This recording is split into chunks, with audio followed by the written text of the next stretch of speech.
दोस्तों नमस्कार। मैं ना सुनांचली कथा कहानी और उपन्यास के इस अंक के साथ पुनः हाजिर हूँ। दोस्तों इस समय हम लोग सुन रहे हैं उपन्यास द गाइड, जिसे लिखा है R.K. नारायण ने। दोस्तों अब तक उपन्यास द गाइड के 2 अध्याय का वाचन मैं अपने वाचन के पिछले क्रम में कर चुका हूँ। आज लीजिए सुनिए उपन्यास द गाइड के हिंदी रूपांतरण के तीसरे अध्याय का वाचन मेरे अर्थात ना सुनांचली के स्वर में। एक दिन सुबह इमली के पेड़ से दूर स्टेशन की इमारत तैयार हो गई। फौलाद की पटरियां धूप में चमकने लगी। लाल और हरी बत्तियों वाले सिग्नल खड़े हो गए और हमारी दुनिया 2 हिस्सों में बट गई। एक हिस्सा स्टेशन के इस तरफ था और दूसरा स्टेशन के दूसरी तरफ। सारी तैयारियां मुकम्मल हो गई थीं। फुर्सत के वक्त हम लोग आधी मील दूर पुलिया तक रेलवे लाइन के साथ साथ चलते और अपने स्टेशन के प्लेटफार्म पर चहलकदमी करते।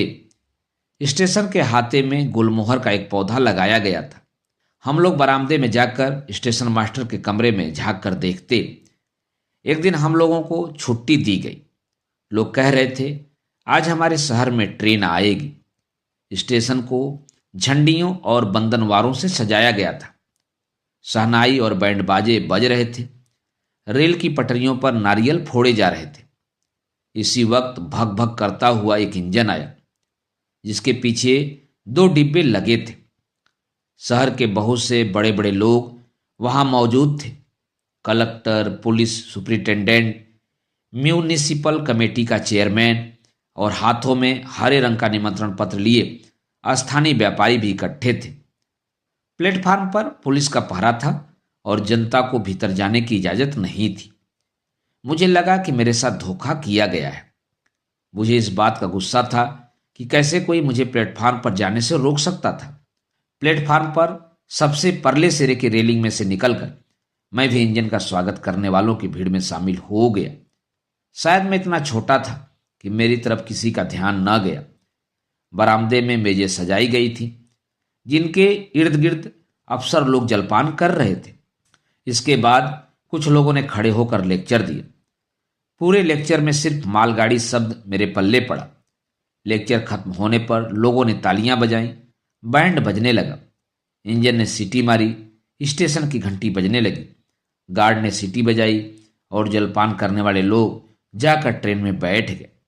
मैं भी उनके पीछे जाना चाहता था, लेकिन पुलिस वालों ने मुझे रोक दिया।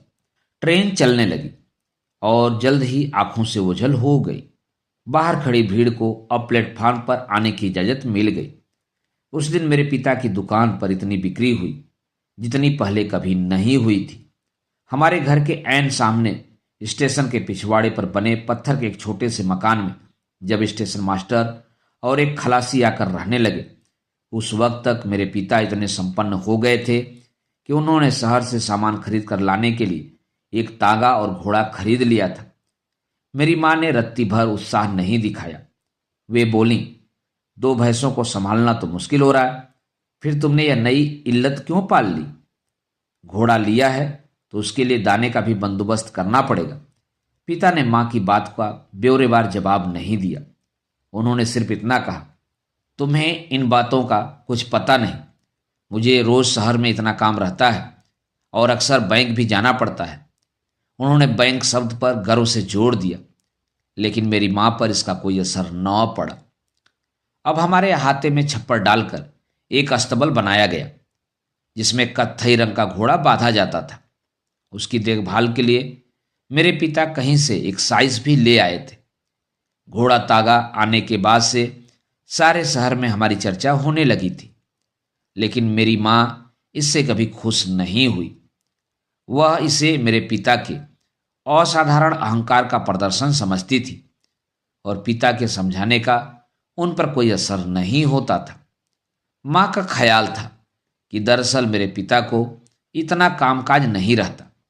जब भी पिता घर रहते और तांगा बेकार खड़ा रहता तो मां उन्हें जली कटी सुनाती।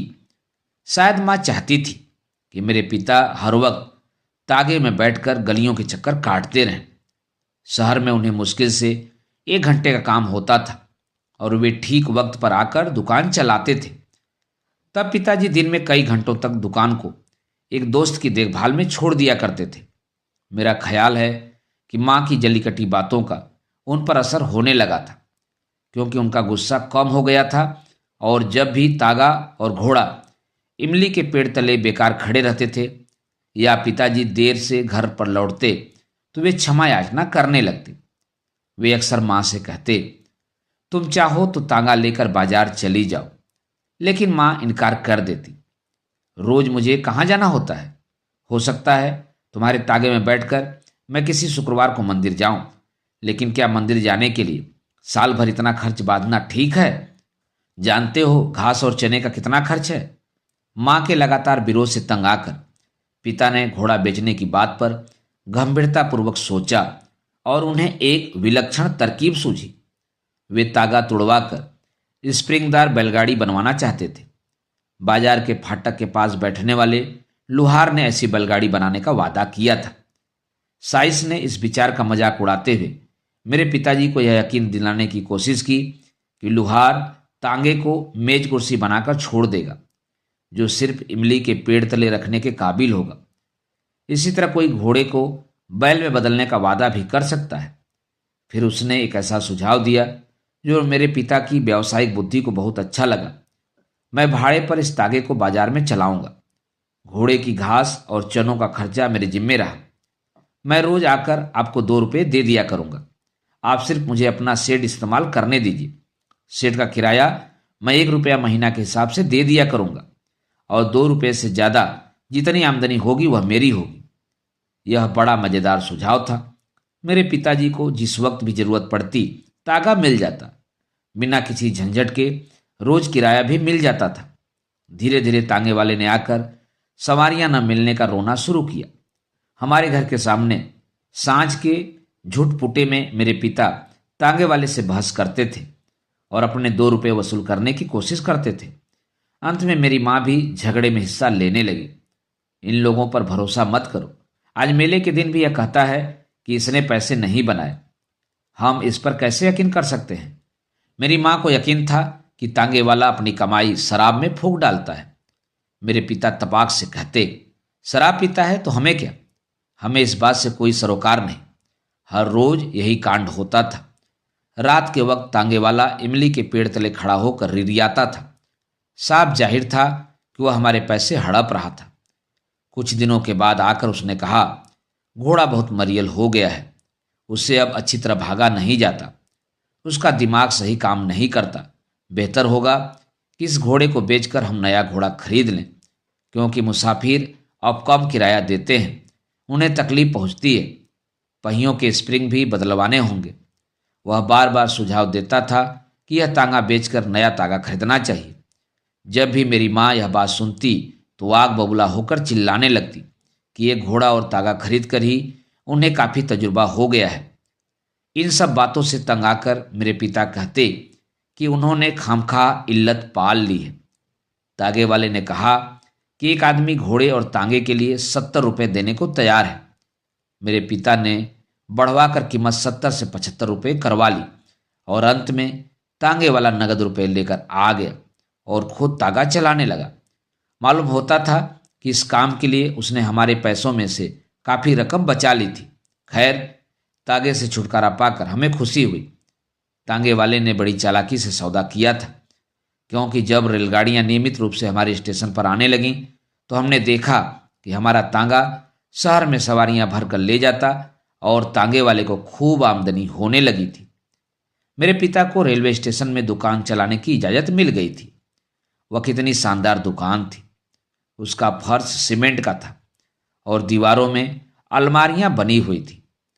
इस दुकान में इतनी जगह थी कि जब मेरे पिता झोपड़ी की पुरानी दुकान का सारा सामान वहां ले गए तो भी मुश्किल से 1/4 जगह भर सकी। अलमारियों में इतने ज़्यादा खाने खाली थे कि उन्हें देखकर मेरे पिता उदास हो जाते थे। उन्हें पहली बार यह एहसास हुआ था कि इनका पहला कारोबार कोई खास ज़्यादा बड़ा नहीं था। मेरी माँ भी नई दुकान को देखने आई थी और बोली, बस इतने से सामान के बूते पर तुम मोटर कार की और न जाने क्या क्या खरीदने चले थे। मेरे पिता ने कभी भी मोटर कार खरीदने का इरादा नहीं प्रकट किया था, लेकिन उनसे झगड़ा करने में माँ को मजा आता था। बापू ने क्षीण स्वर में कहा, क्यों अब उन पुराने बातों को बीच में घसीट रही हो? वे सारी स्थिति पर गौर कर रहे थे। इस जगह को भरने के लिए मुझे कम से कम 500 रुपये का सामान खरीदना पड़ेगा। बूढ़ा स्टेशन मास्टर, जो सिर पर हरी पगड़ी बांधे रहता था और चांदी की कमानी वाला चश्मा पहनता था, दुकान का निरीक्षण करने आया।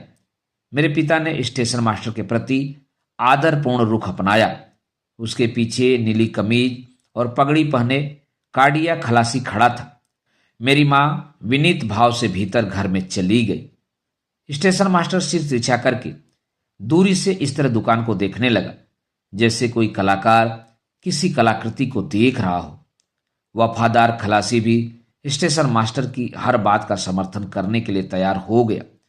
स्टेशन मास्टर ने कहा, यह सारी जगह सामान से भर जानी चाहिए, वरना एटीएस आकर तरह तरह से सवाल पूछेगा और हमारे सभी मामलों में दखल देगा।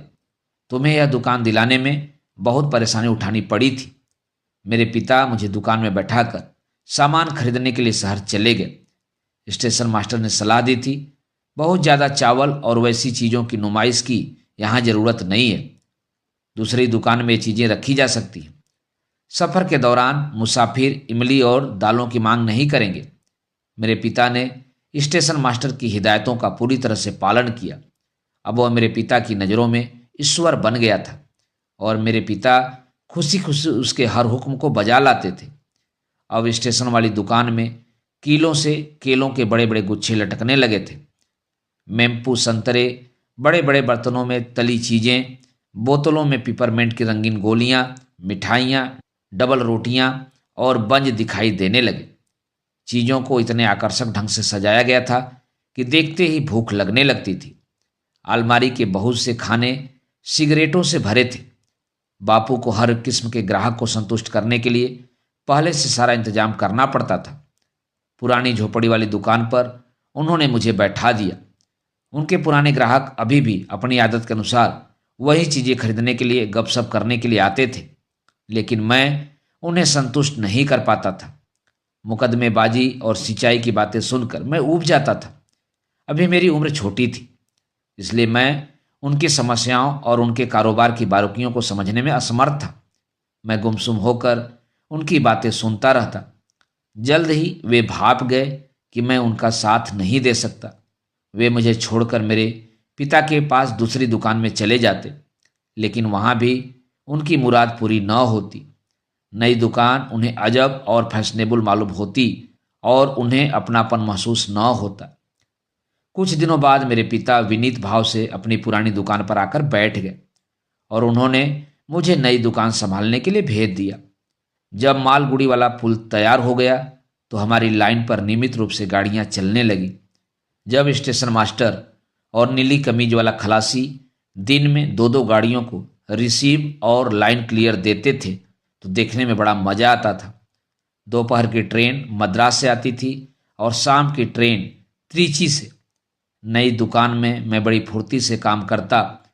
पाठकों ने अनुमान लगा लिया होगा कि परिवार के कारोबार बढ़ने से मेरी एक आकांक्षा पूर्ति हुई थी। बिना किसी झंझट के मेरा स्कूल छूट गया था। दोस्तों, अभी आप सुन रहे थे R.K. नारायण के लिखे उपन्यास द गाइड के तीसरे अध्याय का वाचन मेरे अर्थात ना सोनांचली के स्वर में। दोस्तों, उपन्यास द गाइड के हिंदी रूपांतरण के चौथे अध्याय का वाचन आप मेरे वाचन के अगले क्रम में सुन सकते हैं। तो जुड़े रहिए कथा कहानी और उपन्यास के साथ। धन्यवाद। नमस्कार।